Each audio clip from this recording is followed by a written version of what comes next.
শাপলা স্মৃতি সংসদ সিলেট বিভাগ কর্তৃক আয়োজিত আজকের এই শাপলা স্মৃতি কনফারেন্স ও ডকুমেন্টারি প্রদর্শনীর উপস্থিত সম্মানিত সভাপতি, উপস্থিত শাপলা স্মৃতি সংসদের কেন্দ্রীয় বিভাগীয় নেতৃবৃন্দ, অন্যান্য শীর্ষ ওলামায়ে কেরাম, সুধীবৃন্দ, সম্মানিত উপস্থিতি, আমি সর্বপ্রথম সিলেট বিভাগীয় শাপলা স্মৃতি সংসদের দায়িত্বশীলদের অন্তঃস্থল থেকে অন্তরের শুকরিয়া জ্ঞাপন করছি যে সময়ের অত্যন্ত গুরুত্বপূর্ণ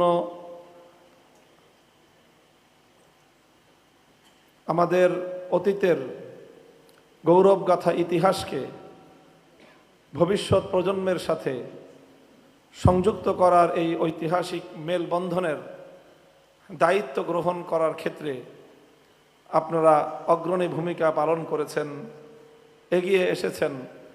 এই জন্য আপনাদের শুকরিয়া আদায় করছি, দোয়া করছি আল্লাহ আপনাদেরকে উত্তম বিনিময় দান করুন। প্রিয় উপস্থিতি, দীর্ঘ সময় আপনারা আজকের এই অনুষ্ঠানে সম্মিলিত আছেন, বক্তব্য শুনেছেন এবং আমাদের রক্তরাঙা ইতিহাসের সেই বেদনাদায়ক অধ্যায় আপনারা সচিত্রভাবে প্রত্যক্ষ করেছেন। আমি আমার কিছু কথা বলতে হবে, আমি যেন কথাগুলোর যথাযথভাবে আপনাদের সম্মুখে উপস্থাপন করতে পারি, সেই দোয়াটুকু আমি চাচ্ছি। প্রথম কথা হলো, শাপলা স্মৃতি সংসদের উদ্দেশ্য মৌলিকভাবে এখানে বর্ণিত হয়েছে। শাপলা স্মৃতি সংসদের যে দুটি মৌলিক লক্ষ্য এখানে একেবারে স্পষ্টভাবে হাইলাইট করা হয়েছে, একটি হলো যাদের ত্যাগ, যাদের শাহাদাতের রক্তের উপর এই বিপ্লব প্রতিষ্ঠিত হয়েছে, শাপলা চত্বর ইতিহাস রচিত হয়েছে, 24 জুলাই বিপ্লবের পাটাতন তৈরি হয়েছে। আমি মনে করি বাংলাদেশের এই দেশ, এই জাতি এই শাপলার শহীদদের কাছে চিরঋণী এবং তাদের অবদান স্বীকার করা এবং সেই ঋণ শোধ করার জন্য যতটুকু সম্ভব তাদের প্রতি দায়িত্ব কর্তব্য পালন করা এ জাতির ঐতিহাসিক দায়িত্ব। যদি এ জাতি সেটা করতে ব্যর্থ হয়, এই জাতি বিশ্বাসঘাতকতার অপরাধী বলে সাব্যস্ত হবে। কোন গাদ্দার জাতিকে আল্লাহ পাক রব্বুল আলামিন পৃথিবীতে ক্ষমতা দিবেন তো দূরের কথা, আল্লাহ সম্মানও দান করেন না। ইতিহাসের এই অন্যতম দায় আমাদের উপর রয়েছে। কাজেই এই জন্য শাপলা যে সকল বীর শহীদান, এই সকল শহীদানদের তারা শাহাদাত বরণ করেছেন, তাদের যারা রিলেটিভ রয়েছেন, সন্তান সন্ততি যারা রয়েছেন, বিশেষ করে তাদের প্রতি দায়িত্ব পালন করা আমি মনে করি সেই জায়গা থেকে শাপলা স্মৃতি সংসদের অন্যতম মৌলিক দায়িত্ব। এবং আলহামদুলিল্লাহ তাহদিসান বিন নিআমাহ আমরা এই কথা বলছি যে আজকে আমাদের দীর্ঘ একটা প্রচেষ্টার ফলাফল হিসেবে বাংলাদেশের স্থানীয় সরকার মন্ত্রণালয়ের পক্ষ থেকে শাপলার শহীদ পরিবারদেরকে একটা রাষ্ট্রীয় উদ্যোগে সহায়তা প্রদান করা হয়েছে। আমি টাকার অঙ্কটাকে এখানে মুখ্য হিসেবে কখনোই বিবেচনা করি না, তবে রাষ্ট্র একটা উদ্যোগ নিল এবং শহীদ হিসেবে তাদের পরিবারগুলোকে যে মর্যাদাটা দিল, এই মর্যাদাটাকেই আমি বড় করে দেখতে চাই। এই মর্যাদাটুকু আদায় করার ক্ষেত্রে আলহামদুলিল্লাহ আমাদের নিরলস ভূমিকা ছিল। প্রধান উপদেষ্টা পর্যন্ত বৈঠকে জোরালোভাবে দাবি আমরা উত্থাপন করেছি এবং এরপরে একটা পর্যায়ে গিয়ে পূর্ণ রাষ্ট্রীয় সরকারের সর্বোচ্চ মহল থেকে না হলেও একটা জায়গা থেকে, দায়িত্বশীল একটা মহল থেকে, একটা মন্ত্রণালয় থেকে উদ্যোগ নেওয়া হলো। উদ্যোগটা নেওয়ার 1 সপ্তাহের মধ্যে কর্মসূচিটা বাস্তবায়িত হলো। এখানে 78 জন শহীদকে আপনার এই একটা শহীদ পরিবারকে সহায়তা করা হলো। 78টি পরিবারের অথেন্টিক এক একজন দায়িত্বশীলের হাতে এই চেক তুলে দেওয়া হয়েছে। এই 78টি পরিবার প্রামাণ্যভাবে চিহ্নিত করলো কে? 78টি পরিবার থেকে 78 জন প্রমাণ সহ তাদের অভিভাবককে আইডেন্টিফাই করলো কে? দিস ইজ শাপলা চত্বর, দিস ইজ শাপলা স্মৃতি সংসদ। আলহামদুলিল্লাহ, এটা শাপলা স্মৃতি সংসদের একটা অবদান। আমি কথাটুকু বলছি শাপলা স্মৃতি সংসদের দায়িত্বশীলদেরকে উৎসাহিত করার জন্য, যে তাদের এই ছোট্ট ছোট্ট ভূমিকাটুকু আজকে বাংলাদেশে রাষ্ট্রীয় এত বড় একটি আয়োজন করার ক্ষেত্রে গুরুত্বপূর্ণ মুখ্য ভূমিকা পালন করেছে। আমি অত্যন্ত দৃঢ়তার সাথে কথা বলতে পারি, যদি শাপলা স্মৃতি সংসদ এই কাজটুকু করে না রাখতো, তাহলে অন্তত এই সরকারের আমলে এই ধরনের একটি উদ্যোগ এত সহজে বাস্তবায়িত হওয়া সম্ভব ছিল না। এবং এটার সাথে আমি এটাও যুক্ত করে রাখি, আমাদের তালিকা মোতাবেক আরো 6 জন শহীদান রয়েছেন, যারা আরো 4 জন, 6 জন, আরো 6 জন তালিকা রয়েছেন যারা শাপলার ঘটনা কেন্দ্রিক শাহাদাত বরণ করেছেন। কিন্তু সরকারি মন্ত্রণালয় যেই মানদণ্ডের ভিত্তিতে তাদেরকে মূল্যায়ন করেছে, স্বীকৃতি দিয়েছে, তাদের সেই মানদণ্ডে এরা উত্তীর্ণ না। কিন্তু আমরা মনে করি শাপলা স্মৃতি সংসদ এটা ঘোষণা করেছে যে রাষ্ট্রীয়ভাবে না হলেও আমরা শাপলা স্মৃতি সংসদের পক্ষ থেকে সমপরিমাণ অ্যামাউন্ট প্রত্যেকটি পরিবারকে 10 লক্ষ টাকার এই অ্যামাউন্ট দিয়ে আমরা তাদেরকে সম্মানিত করব ইনশাল্লাহ। তো এটি হলো একটি বিষয়, এবং ইনশাল্লাহ আমাদের এই উদ্যোগ অব্যাহত রয়েছে। ইতিমধ্যে শহীদনামা নামে যেই স্মারক শাপলা স্মৃতি সংসদ প্রকাশ করেছে, এটি একটা চলমান প্রক্রিয়া। এই শহীদনামার 2য় সংস্করণ এখন একেবারে ছাপা হওয়ার প্রায় দ্বারপ্রান্তে। আলহামদুলিল্লাহ, এই শহীদনামার মাধ্যমে আমরা হয়তো এর পরবর্তী সংস্করণ প্রকাশ করতে থাকব, আর এর মাধ্যমে আমরা আমাদের এই ইতিহাসের ক্ষণজন্ম এবং ইতিহাসের অন্যতম মাইল ফলক এই বীর শহীদানদের জীবনের অজানা অধ্যায়গুলোকে আমরা জাতির সামনে তুলে ধরার এই প্রয়াস ইনশাল্লাহ আমাদের অব্যাহত থাকবে। তো এই শহীদদেরকে নিয়ে এই কাজটা, এটা একদিকে চলতে থাকবে। এটা হলো একটা বড় কাজ, শহীদ পরিবারদের পাশে থাকা, শহীদ পরিবারদেরকে যে সর্বক্ষেত্রে তাদের অভিভাবকত্ব দেয়া।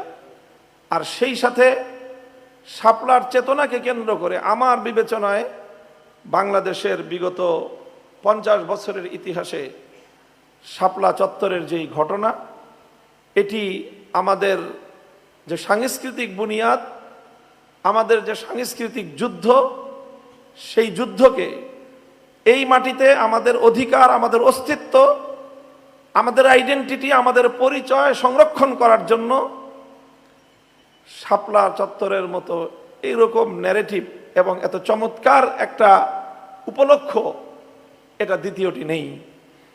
কাজে এই উপলক্ষকে কোনো সময় কালের কোনো আবর্তনে হারিয়ে দেওয়া যাবে না, হারিয়ে যেতে দেওয়া যাবে না। এটাকে জাগ্রত রাখতে হবে। এবং এই শাপলা চত্বরের এই শাপলার জাগরণকে কেন্দ্র করেই বাংলাদেশের প্রতিটি গ্রাম থেকে, প্রতিটি অঞ্চল থেকে আগামীর মুসা আল হাফিজদেরকে খুঁজে বের করে আনতে হবে আমাদের।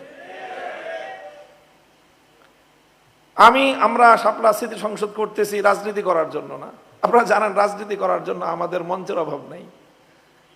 কিন্তু শাপলা স্মৃতি সংসদ কেন করেছি? যে আসলে রাজনৈতিক লড়াইটা করতে হলে যদি সাংস্কৃতিক বুনিয়াদ মজবুত না হয়, তাহলে কোনোদিনও আমার রাজনৈতিক ন্যারেটিভই দাঁড়াবে না। সংগ্রাম তো পরের কথা। তো এই জন্য এই সাংস্কৃতিক ন্যারেটিভ যারা তৈরি করে, সাংস্কৃতিক বুনিয়াদকে যারা মজবুত করে, সাংস্কৃতিক যুদ্ধকে যারা প্রজন্ম থেকে প্রজন্ম পর্যন্ত ছড়িয়ে দেয়, এই আলো যারা মশালে মশালে করে বয়ে নিয়ে চলে, সেই উদ্যমী তরুণ সাংস্কৃতিক যোদ্ধাদেরকে সম্মিলিত করে শাপলার মশাল তাদের হাতে তুলে দিয়ে আগামীর প্রজন্মের কাছে এই আলোকবর্তিকে নিয়ে যাওয়ার জন্যই শাপলা স্মৃতি সংসদ তৈরি করা হয়েছে, গঠন করা হয়েছে। আমি আবারও শুকরিয়া আদায় করছি যে আজকে আমি সিলেট বিভাগের এই মঞ্চে যে তারুণ্যকে আমি দেখতে পাচ্ছি, আমি আল্লাহ পাকেরও শুকরিয়া আদায় করি যে আমাদের স্বপ্ন কিছুটা হলেও বাস্তবতার মুখ দেখেছে। আল্লাহ পাক এটাকে পূর্ণতা দান করুন। দেখেন, শাপলার এই যুদ্ধটা এটা আমার কাছে খুব গুরুত্বপূর্ণ, এবং আজকে যে আমাদের যে রাজনৈতিক অবস্থান, আমাদের এই রাজনৈতিক অবস্থান গ্রহণ করার পিছনে অনেকে আমাকে খুব সরলভাবে বিশ্লেষণ করেন, অনেকে আমাকে খুব আবেগপ্রবণ একজন মানুষই শুধু মনে করেন। আমার এই আবেগের ভিতরেও আলহামদুলিল্লাহ আমার ভিতরে একজন সচেতন শাইখুল হাদিস সবসময় বিরাজমান থাকেন। শাইখুল হাদিস আল্লামা আজিজুল হক একজন সচেতন। আমার এই চূড়ান্ত আবেগের মুহূর্তেও আমি নিজে অনুভব করি যে আমার হৃদয়ে শাইখুল হাদিস আল্লামা আজিজুল হকের ঘুমন্ত সত্তা জাগ্রত থাকেন, এবং সেই জায়গা থেকে শাপলার চেতনায় উজ্জীবিত হয়ে আমি আমাদের বর্তমান রাজনৈতিক অবস্থান গ্রহণ করেছি। অনেকের কাছে বিষয়টা হয়তো এর সামঞ্জস্যতা খুঁজে পেতে একটু কঠিন মনে হতে পারে যে শাপলা চত্বরকে কেন্দ্র করে আপনি কেন আজকে রাজনৈতিক এই অবস্থান গ্রহণ করলেন। আমি সেই রহস্য আপনাদের সামনে উন্মোচন করি, কেন আমরা এই রাজনৈতিক অবস্থান নিলাম। যখন এই জুলাই সনদের কথা আসলো, জুলাই সনদ প্রণীত হওয়ার, ঐক্যমত্য কমিশনের দীর্ঘ প্রায় বছর খানিকের অভিযাত্রা, এগুলো ইতিহাস আপনারা পড়েন, যে এই জুলাই সনদ প্রণীত হওয়ার পিছনে কি কি ঘটনাগুলি মধ্য দিয়ে জুলাই সনদটা প্রণীত হলো। জুলাই সনদ যখন হয়ে গেল, আমাদের মূল টার্গেট ছিল যে এই জুলাই বিপ্লবকে কেন্দ্র করে এক নতুন বন্দোবস্তের ভিত্তিতে আগামীর বাংলাদেশ গড়তে হবে। পুরাতন ৭২-এর বঙ্গবস্তু ভেঙ্গে চুরমার করতে হবে, এবং এই ২৪-এর বিপ্লব ছাড়া, ২৪-এর জুলাইয়ের এই বিপ্লব ছাড়া ৭২-এর এই ন্যারেটিভ, ৭২-এর এই বাংলাদেশের দাসত্বের ক্ষতকে মুছে ফেলার এরকম আরেকটি উপলক্ষ আরো ১০০ বছর বা ১০০০ বছর আমরা দ্বিতীয়টি পাবো কিনা সেই ব্যাপারে আমি সন্দেহান। সুতরাং এই রক্তদান, যেই রক্তদানের কথা মুসাহাল হাফিজ ভাই বলে গেলেন, যে কিভাবে আমাদের ছেলেরা, আমাদের মায়েরা তাদের সন্তানদেরকে ঠেলে দিয়েছে যুদ্ধের জন্য। আল্লাহ পাক রব্বুল আলামিন আমাদের ওই মায়েদের আত্মাকে প্রশান্ত করুন, তাদের সন্তানদের কবরগুলোকে আল্লাহ জান্নাতের বাগানে পরিণত করুন। এটা ইতিহাস। এই ইতিহাস তো ধামাচাপা দেওয়া, লুকানো কোনো ইতিহাস নয়, জাজ্জল্য একটা ইতিহাস। এই যে জুলাই সংগঠিত হলো, জুলাই বিপ্লব হলো, সহস্রাধিক তাজা প্রাণ এভাবে গোটা বাংলাদেশের প্রতিটি জেলায়, বাংলাদেশে এমন কোন জেলা নাই যে জেলা জুলাই শহীদ নাই। প্রতিটি জেলা থেকে জুলাইতে শাহাদাত বরণ করলো আমাদের ছেলেরা, মেয়েরা, আমাদের সন্তানরা, আমাদের ভাই বোনেরা। এই শাহাদাতের কেন্দ্র করেই ৭২-এর গ্লানি থেকে আমাদেরকে যে মুক্তি লাভ করার যে অভিপ্রায়, আমার মধ্যে সেই অভিপ্রায়টা একটা অভিপ্রায় ছিল না, আমার ভিতরে সেই ইচ্ছা এবং অভিপ্রায়টা ধীরে ধীরে একটা সংগ্রামে পরিণত হয়েছে, একটা সংগ্রামে পরিণত হয়েছে। যখন জুলাই সনদ হয়ে গেল, দেখলাম যে এই জুলাই সনদ তো বাস্তবায়নের ক্ষেত্রে গড়িমসি শুরু হয়েছে রাজনৈতিকভাবে। যারা জুলাই সনদের গুরুত্বপূর্ণ জায়গাগুলোতে নোট অফ ডিসেন্ট দিয়েছে, এরা কোনোভাবেই জুলাই সনদ বাংলাদেশে আইনে ভিত্তি পেতে দিবে না। তখনই সিদ্ধান্ত গ্রহণ করেছি, জুলাই সনদ বাংলাদেশে আইনি ভিত্তি প্রদান করার জন্য যা করতে হয় রাজনৈতিকভাবে, আমার ভবিষ্যৎ যেখানে গিয়ে দাঁড়াক, জুলাই সনদের আইনি ভিত্তি প্রদান করাই হবে আমার রাজনৈতিক জীবনের সবচেয়ে বড় লড়াই এবং যুদ্ধ। এবং সেই যুদ্ধে নেমেছি আলহামদুলিল্লাহ। সেই যুদ্ধে সব রাজনৈতিক অংশীজন যারা জুলাই সনদের আইনি ভিত্তির প্রশ্নে যারা আপোষহীন, তাদের সকলকে এক টেবিলে বসানোর ক্ষেত্রে আলহামদুলিল্লাহ একটা গুরুত্বপূর্ণ ভূমিকা পালন আমরা করেছি আলহামদুলিল্লাহ।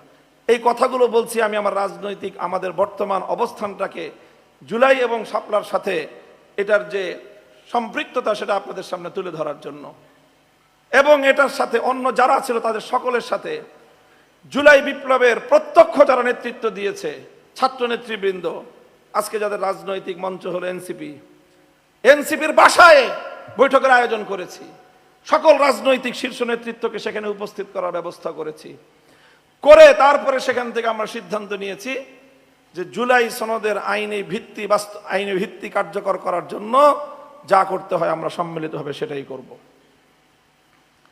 এই তো নামলাম জুলাই সনদ বাস্তবায়নের লড়াই এবং যুদ্ধে। এই যুদ্ধ করতে গিয়ে এই রাজনৈতিক মেরুকরণ চূড়ান্ত হয়েছে। যদি জুলাই সনদের আইনি ভিত্তিকে কেন্দ্র করে রাজনৈতিক এই লড়াই না হতো, আজকে বাংলাদেশের নির্বাচন কেন্দ্রিক বা অন্যান্য যেই সকল রাজনৈতিক মেরুকরণ এটা চূড়ান্ত হতো না। জুলাই আমাকে নিয়ে গেছে ওই প্রান্তে, জুলাইয়ের লড়াই আমাকে ওই প্রান্তে নিয়ে গেছে, শাপলার যুদ্ধ আমাকে এখানে এনে দাঁড় করিয়েছে। আল্লাহর কসম আর কিছু নয়। আমি চেয়েছি আগামীর বাংলাদেশে 47 যেন মুছে না যায়।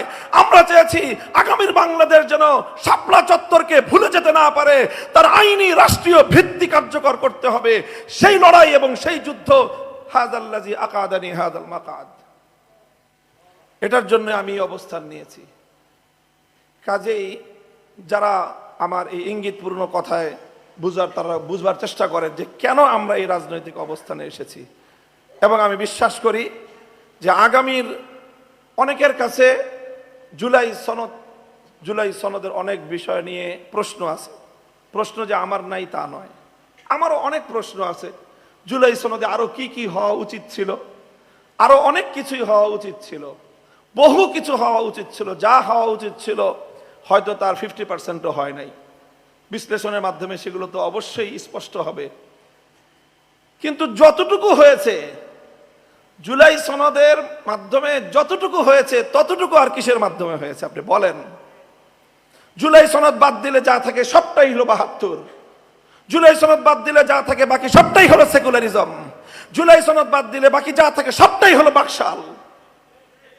এই বাকশালের অন্ধকার থেকে, এই 72-এর বন্দোবস্ত থেকে, এই ভারতীয় আধিপত্যবাদ থেকে যদি বাংলাদেশকে মুক্ত করতে হয়, জুলাইয়ের সনদকে বাংলাদেশের আগামীর বাংলাদেশের প্রধান বুনিয়াদ হিসেবে সাব্যস্ত করা ছাড়া বিকল্প কোনো রাস্তা নাই। আপনারা আছেন প্রতীকের লড়াই নিয়ে, আমি আছি গণভোট নিয়ে। আমি শুধু প্রতীকের যুদ্ধে নই, আমার বক্তব্য খুঁজে দেখবেন আপনারা। আমি রিক্সা মার্কার জন্য ততটা ক্যাম্পাস করি না, গণভোটের জন্য যতটা করি। গণভোট জিতলে আমার পার্লামেন্টে যাব না, গণভোট জিতলে আমার রিক্সা প্রতীকের কোনো মেম্বার হবে না, সব জানি। কিন্তু একটা বুঝি, যদি গণভোটে হা বাক্স জিতে যায়, জুলাই সনদ বাস্তবায়িত হবে। জুলাই সনদ যদি বাস্তবায়িত হয়, বাংলাদেশের আগামীর রাজনীতির রূপরেখার ক্ষেত্রে 47 অন্যতম মাইল ফলক হিসেবে স্বীকৃতি পেয়ে যাবে। 47 যখন স্বীকৃতি পাবে, তখনই ভারতীয় ন্যারেটিভ বাংলাদেশ থেকে বিদায় নেবে। 47 মানেই হলো বাংলাদেশে ভারতের পরাজয়, 47 মানেই হলো দ্বিজাতি তত্ত্ব, 47 মানেই হলো ইসলামের বাংলাদেশ, 47 মানেই হলো নিজামে ইসলাম, 47 মানেই হলো ইসলামী শাসন ব্যবস্থা। 47 বাস্তবায়িত হবে। 2013 সালের শাপলা চত্বরের রাষ্ট্রীয় স্বীকৃতি হবে জুলাই সনদের আইনি ভিত্তির মাধ্যমে। এগুলো আমাদের প্রধান প্রশ্ন। অনেকে মনে করেন যে আমরা শুধু বড় বড় কথা বলি, রক্ত দিতে হলে আরো রক্ত দেব, এই কথাগুলি আমাদের ফাঁকা বলি মনে করেন। শুধু এতটুকু কথা আপনাদের আশ্বস্ত করার জন্য বলছি, 3টা বছর প্রতিদিন হৃদয় থেকে আমাদের রক্তক্ষরণ হয়েছে। আমার অন্য সকল সহযোদ্ধা যারা কারারুদ্ধ হয়েছিল, আমি যেই পরিস্থিতিতে 3 বছর কারাগারে বন্দী ছিলাম, আমার একদিনের কষ্ট আমার সকল সাথীদের 3 বছরের কষ্টের মধ্যে যদি তুলনা করা হয়, ওয়াল্লাহ আমার একদিনের কষ্ট অন্য সকল সাথীদের 3 বছরের কষ্টের চেয়ে বেশি ছিল আমার। কেন বেশি ছিল? কারণ শেখ হাসিনা শুধু আমাকে শারীরিকভাবে হত্যা করতে চায়নি, আমার অস্তিত্ব, আমার বংশীয় গৌরব, বাংলাদেশের আলেম সমাজের ইতিহাস, ঐতিহ্য, মর্যাদা সব মামুনুল হকের নামের মাধ্যমে এই মাটিতে দাফন করতে চেয়েছিল। আপনারা কি মনে করেন সেগুলো আমি বুঝতাম না? সেগুলো আমি বুঝতাম না? আমাকে যখন এক এক দিন কারাগার থেকে কোর্টের চত্বরে নিয়ে যাওয়া হতো, এক একটা দিনের কথা বলছি, কারাগার থেকে যখন কোর্টে নিয়ে যাওয়া হতো, নারায়ণগঞ্জের কোর্টে, একটা কোরবানির সময় একটা পশুকে যেখানে বাধা হয় সেখান থেকে ধরে নিয়ে যখন জবাই করার জন্য নিয়ে যাওয়া হয়, পশুটা উপলব্ধি করতে পারে যদি যে আমাকে জবাই করতে নিয়ে যাওয়া হচ্ছে, সেই পশুটার যে উপলব্ধি হবে, খোদার কসম খেয়ে বলে আমি একজন হাসাস মানুষ প্রাণী, একটা পশুর মতো কোনো অবচেতন কোনো প্রাণী তো আমি নই, আমি তো মানুষ একজন। প্রতিটা কোর্টের ডেটে মনে হতো যে আমাকে আমার ঘর থেকে আমার মাসবাহের দিকে নিয়ে যাওয়া হচ্ছে, চূড়ান্ত অপমান আমাকে করা হতো, চূড়ান্ত লাঞ্ছিত আমাকে করা হতো, যার চেয়ে বেশি লাঞ্ছনা এবং অপমান আর হতে পারে না। হযরত আয়েশা সিদ্দিকা রাদিয়াল্লাহু তাআলা আনহা ইফকের ঘটনায় 1 মাস যেই কষ্ট বহন করেছেন, আমি সেই কষ্ট 3 বছর বহন করেছি। আয়েশা রাদিয়াল্লাহু আনহাকে সাথে কোনোভাবে তুলনা করছি না, প্রশ্নই আসে না, আলাইয়াযু বিল্লাহ, উনি কোথায় আমি কোথায় বা আমরা কোথায়।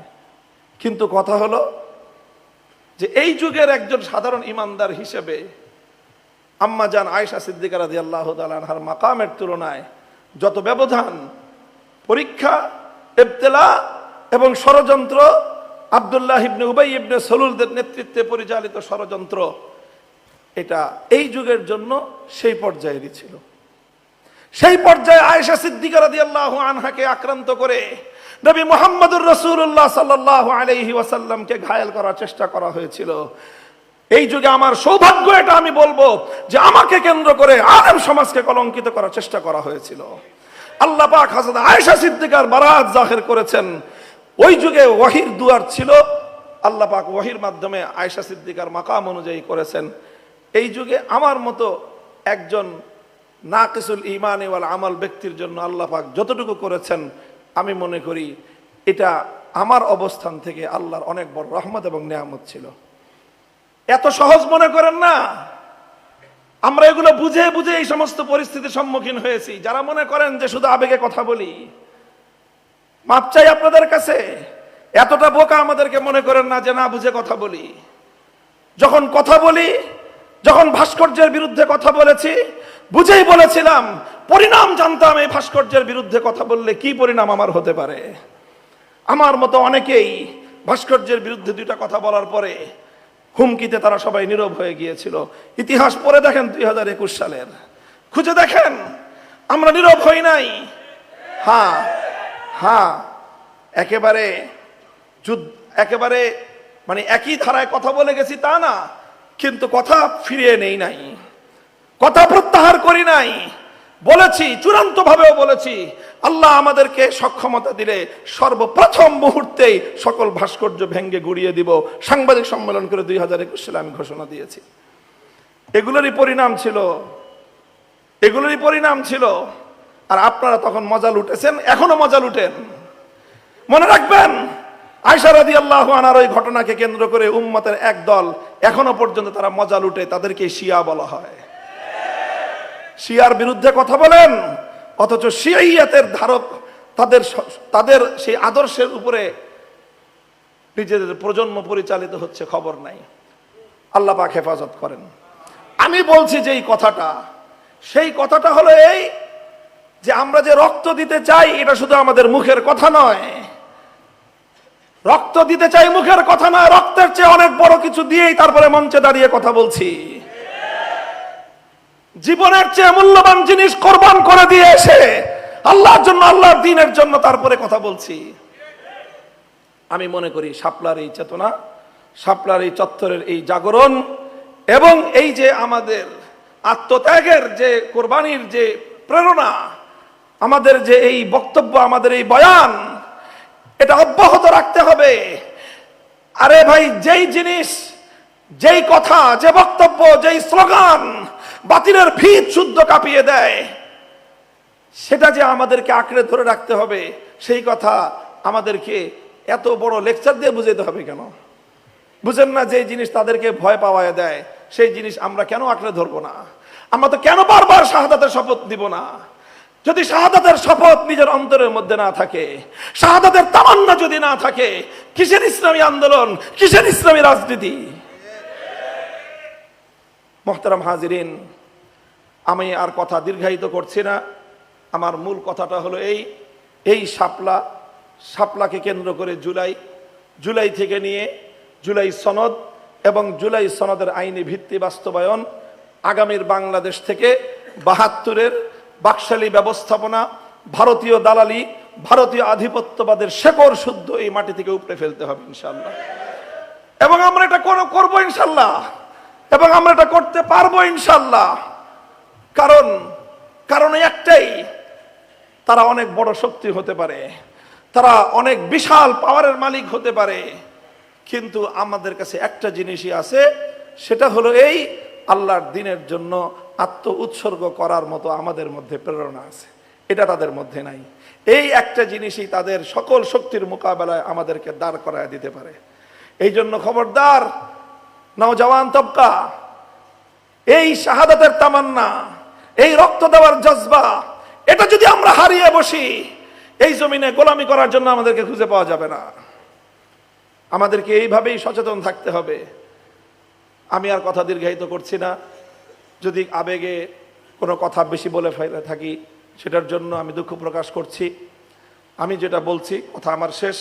শাপলা স্মৃতি সংসদ এটা এইরকম একটা সাংস্কৃতিক যুদ্ধ পরিচালনা করার জন্য আগামীর বাংলাদেশ থেকে আমাদের যারা আগামী দিনে যে আমাদের রাজনৈতিক যুদ্ধের পাটাতন তৈরি করবে, যারা সেই সাংস্কৃতিক যোদ্ধা তৈরি করার জন্য আমাদের তৃণমূল থেকে সেই সম্ভাবনাময় মুখগুলোকে তাদেরকে তুলে আনা এবং তাদেরকে কাজের একটা প্ল্যাটফর্ম তৈরি করে দেওয়া, এটার জন্য এই শাপলা স্মৃতি সংসদ। আল্লাহ পাক রব্বুল আলামিন শাপলা স্মৃতি সংসদের কেন্দ্রীয় পর্যায়ের বাইরে আজ প্রথম সিলেট বিভাগীয় এই শাপলা স্মৃতি কনফারেন্সকে আল্লাহ কবুল করেন। যারা এখানে অংশগ্রহণ করেছেন, আপনারা নিজেরা এখানে ভূমিকা রেখেছেন আজকের প্রোগ্রামকে, কনফারেন্সকে সাফল্যমণ্ডিত করার জন্য আপনাদের এই অবদানেরও আমরা সশ্রদ্ধ চিত্তে শুকরিয়া আদায় করছি। আল্লাহ রাব্বুল আলামিন আপনাদের সকলকে এর উত্তম বিনিময়ে জাযায়ে খায়র নসিব করেন। শাপলা স্মৃতি সংসদের যারা পরিচালনা পরিষদ সদস্যবৃন্দ আছেন, তাদের প্রতি আমার অনুরোধ থাকবে যে আপনারা আরও বেশি শাপলা স্মৃতি সংসদের মধ্যে আপনাদের মেধা, আপনাদের মনোযোগ আরও বেশি নিবদ্ধ করেন। ইনশাআল্লাহ শাপলা স্মৃতি সংসদকে কেন্দ্র করে আমরা আমাদের এই লড়াইটাকে মজবুত এবং শক্তিশালীভাবে ইনশাআল্লাহ সামনে এগিয়ে নিতে পারবো। আল্লাহ পাক রব্বুল আলামিন সকলকে উত্তম বিনিময় দান করুন। ওয়া আখিরু দাওয়ানা আলহামদুলিল্লাহি রাব্বিল আলামিন।